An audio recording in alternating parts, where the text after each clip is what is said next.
Today we're breaking down all 6 species in the Dandadan universe. And out of all 6, do you know which is the most evil species in Dandadan? If you think it's the Yokai or maybe the aliens, by the end of this video, you might just change your mind. So let's start with, first, the most mysterious race of them all, a species unknown even to the author of the story. The race of the Count St Germain. He looks exactly like a human. Even though there are some Kur who look humanoid too, Germain doesn't wear any alien gear. He doesn't have any tentacles coming out of him, or some weird tech hanging on his back. He just looks like he came out of a Victorian drama. And this guy somehow knows everything about yokai. Based on the hints he gave, he might be the only one who knows about Dandadan too, plus the Kozuka knives he uses.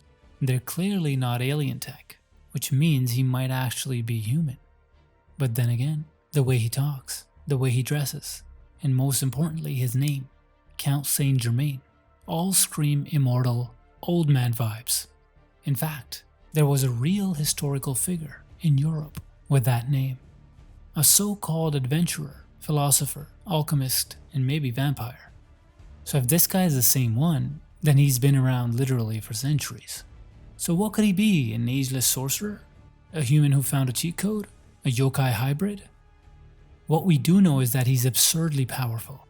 He has lightning reflexes, swordsmanship that makes yokai flinch, and a sixth sense so sharp he can dodge attacks even while blinded. And his deadliest ability is that he can steal powers. By collecting kogai infused with defeated spirits and slotting them into his katana like a cursed USB stick. And number 2 is urban legends. This category of species is basically the prime example of the phrase, speak of the devil and it appears. That's how urban legends work. They're rumors that got tired of being rumors. The first urban legend we met was Taro, an anatomical model from Kami High. Students started freaking out over how lifelike it looked and how creepy it was. Eventually he came back to life and even found himself a girlfriend outside of school. Wow, I think I could use some help with that. In the same school we also saw musical portraits, a set of haunted faces hanging in a school music room. People felt uneasy around them. Then someone joked that they punish bad performances, and now they actually do. They just needed one bad soloist who played in the dark, and they came back to life, beating the crap out of the musicians with their symphokinesis. But urban legends don't always come in wall-sized nightmares or life-size models. Some of them are just a bit tiny, like my self-esteem around a hot girl, like the pygmies, who are weird little cone-headed creatures with needle-sized weapons. They're born from the idea of forgotten ancestors who were once human, but turned small because everyone just ignored their existence. Except for some special cases, nobody can even see them. Now, if someone acknowledges them, they become fiercely loyal. And if you forget them, they vanish. They're like tiny gremlin knights with abandonment issues. Then there's a tiny old man, a pot-bellied, tank-top-wearing cryptid who's set to bring good luck. He only shows up to psychics or people in emotional crisis, then sprints off like he's late for a lotto ticket draw, just like how he was seen by Momo in the library. And not all legends are just about manifestations of fears. It gets darker. The Jiangxi are undead creatures from Chinese legend, dressed in Qing dynasty robes with pale mummified faces. Their bodies are so stiff they can't walk, so they hop. They swarm the opponents and drain their life force, and they're horrifying in packs. But they're still not as horrifying as the severed head dribblers. These are basketball demons who dribble their own decapitated heads, and yours, if you stick around too long. If they dunk you through the hoop, your head gets separated from the body, and your body bleeds life from the neck like a haunted Gatorade bottle. You can only break the curse with a reverse dunk, from below, with help. So far, they can come in any shape or form. And number 3 is the aliens. This category is full of perverts, cocky geniuses, genocidal maniacs, and maybe a couple of peaceful fools just trying to mind their own business. They're so weird and diverse, the only thing they have in common is that they're not from Earth. That's it. Everything else, their appearance, powers, even their reasons for showing up, couldn't be more different. Let's start with the Serpo, the very first alien we meet.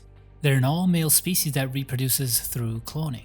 But due to evolutionary stagnation, they came to Earth to harvest women's reproductive organs with their bananas.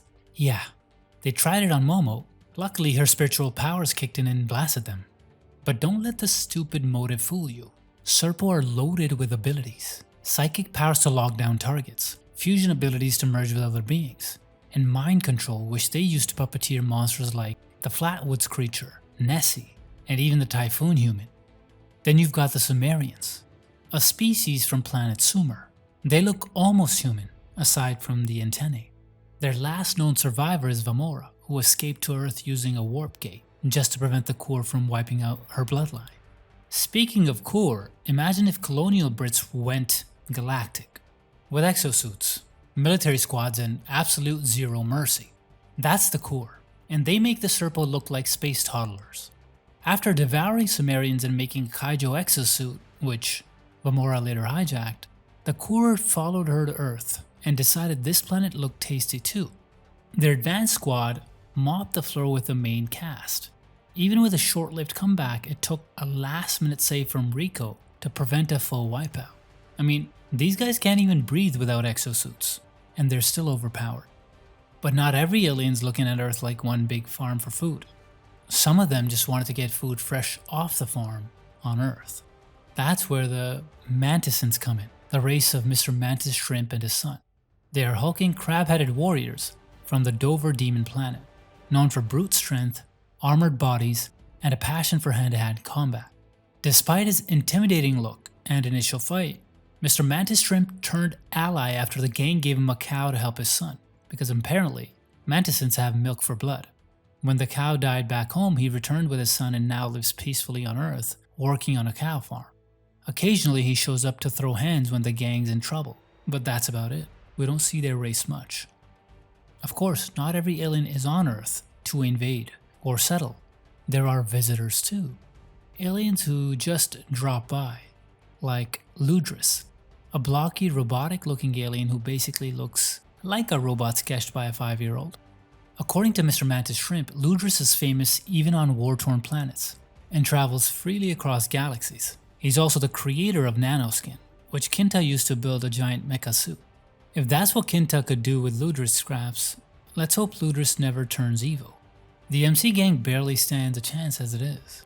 Thankfully, he only showed up once, to build the gang a house out of Nanoskin before piecing out. Then there's a Mandrill alien. Not part of the main plot, just a mad monkey scientist with a self-proclaimed IQ of 300. He came to Earth to collect data, and ended up in a grudge match with Momo because she tossed out one of his soda cans. That's it. That's the beef.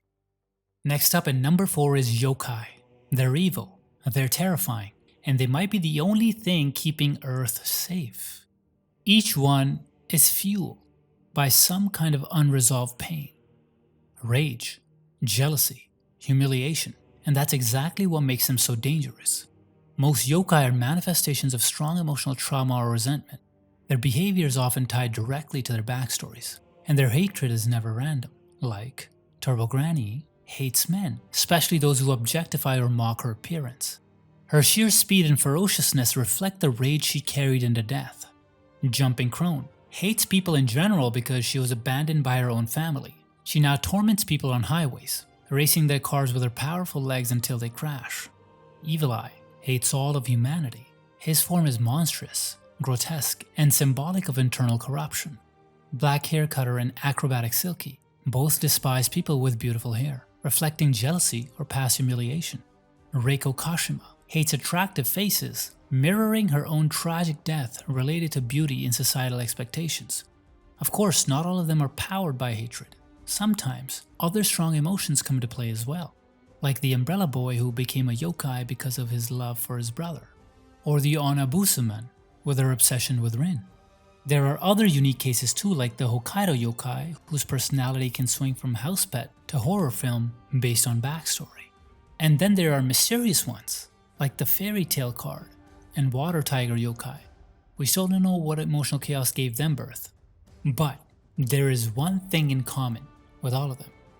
Together, these spirits have spilled enough blood to feed the entire Twilight cast for decades. So why did I call them protectors? Well, that's because of something Okarun said back in chapter 25. Right after getting assaulted by a Serpo alien, he theorized that the only reason aliens didn't invade Earth sooner, despite having superior tech, was because they're scared of the yokai.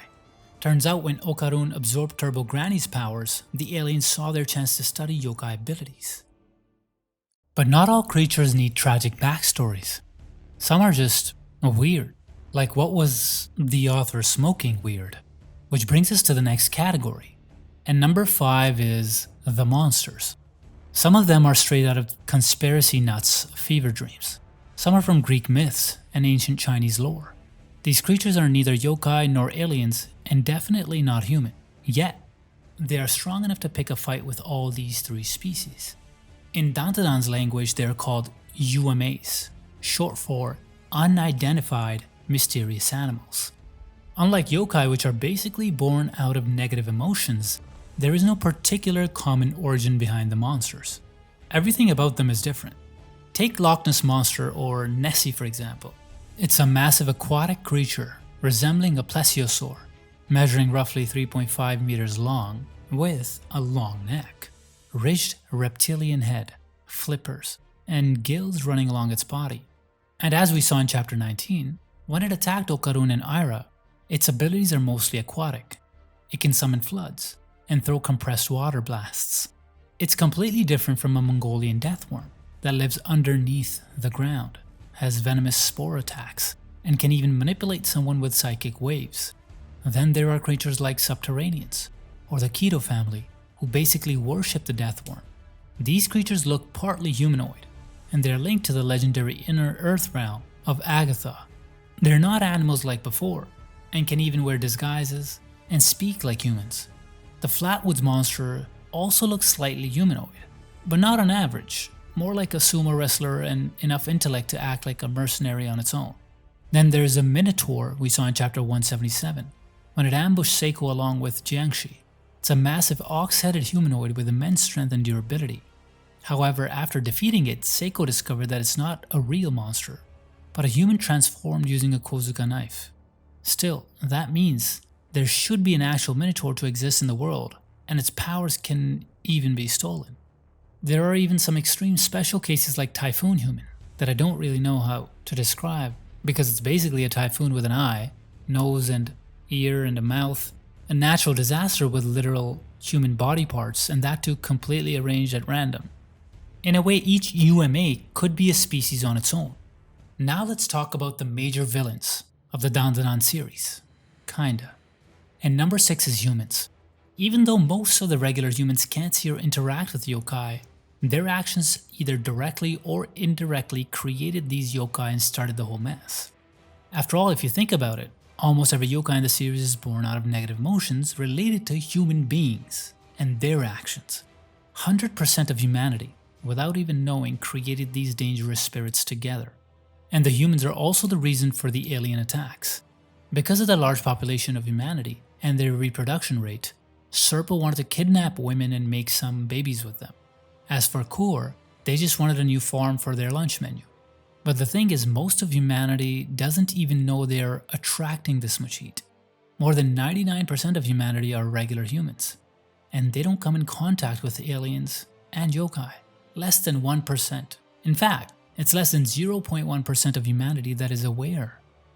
And they are the spirit mediums, like Seiko, Momo, those cursed object collectors like Bayase and Kashimoto.